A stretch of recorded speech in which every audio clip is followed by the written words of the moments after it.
Hello student, তোমাদের মধ্যে আমি আরেকটা সূত্র নিয়ে আসলাম, A square plus B square. A square plus B square সমান কি হয়? A minus B whole square plus 2ab। এই সূত্র আমরা প্রুভ করে দেখাবো।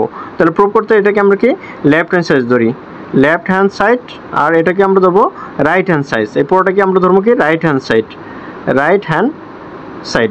তো রাইট হ্যান্ড সাইড থেকে আমরা লেফট হ্যান্ড সাইড এখন প্রুভ করবো। এই সূত্রটা আমরা প্রুভ করবো কীভাবে, এই হাত থেকে লেফট হ্যান্ড সাইড থেকে রাইট হ্যান্ড সাইডটা অথবা রাইট হ্যান্ড সাইড থেকে লেফট হ্যান্ড সাইড কীভাবে আসছে সেটাই তোমাদেরকে আমি প্রুভ করে দেখাবো।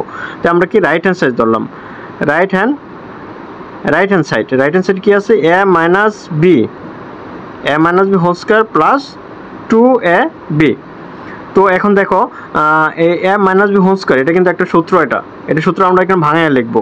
তাহলে এ স্কোয়ার, এটা কি লেখা যায়? A square minus 2ab plus B square.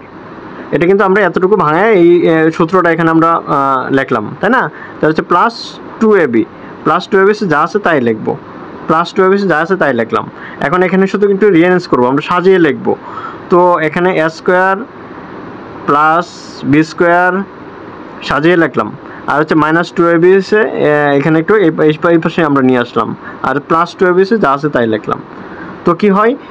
Minus 2ab R plus 2ab আমাদের ক্যান্সেল, যা থাকবে কি এ স্কোয়ার প্লাস বি স্কোয়ার। তাই দেখো আমার লেফট হ্যান্ড সাইড কি আছে? এ স্কোয়ার প্লাস বি স্কোয়ার। তাহলে আমার কি রাইট হ্যান্ড সাইড থেকে আমরা লেফট হ্যান্ড সাইড আমাদের প্রুভ হয়ে গেল। তাহলে সমান কি লেখা যায়? Left hand side. এটা কি হলো? আমাদের প্রুভ হয়ে গেল। এভাবে প্রত্যেকটা সূত্র তোমরা এভাবে প্রমাণ করতে পারবা। যদি কোনো সূত্র তোমরা প্রমাণ করতে না পারো আমাকে অবশ্যই কমেন্ট বক্সে জানাবা, আমি ইনশাল্লাহ চেষ্টা করব তোমাদের প্রত্যেকটা সূত্র কীভাবে প্রুভ করে এটা তোমাদেরকে আমি প্রমাণ করে দেখিয়ে দিব। ওকে, আর আমার চ্যানেলটা যদি তোমরা নতুন হয়ে থাকো অবশ্যই সাবস্ক্রাইব করে পাশে থাকবা। ধন্যবাদ তোমাদের সবাইকে।